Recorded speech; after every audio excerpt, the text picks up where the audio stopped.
हम छोटे थे तो बड़ी बहन के यहाँ गए, छुट्टियों में जैसे जाया जाता है ना, तो वो हमको लेके अपनी नंद के यहाँ गई, वहां ब्याह।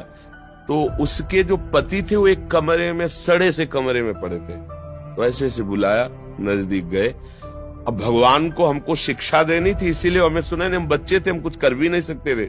उनका बच्चा अपनी पत्नी को संकेत, ये बहुत दुष्ट है। हमारी टाकीज के सामने दुकान थी, चाय समोसा सब चीजों की, मसाला पान की बहुत बिक, उसी के बल से हमने कई खंड का मकान खड़ा किया।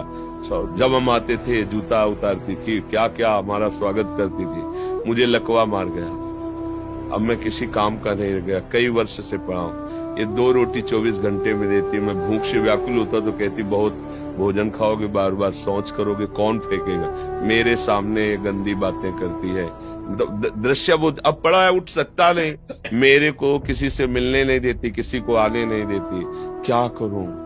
उस समय मुझे कुछ खेल खेल में हम चल दिए, लेकिन जब हम बाबा जी बने, चिंता की आए, वो बात आई कि यार संसार का इतना, वो बढ़िया उदाहरण लगा कि जब वो बलवान था, कमा रहा था, तो आते ही जूते मोजे उतारे जाते थे, और जब वो लकवा मार गया तो उसी के सामने उसके प्यार की धज्जियां उड़ाई जाती है, और उसको भरपेट भोजन उसी की कमाई का उसको नहीं। ये संसार है।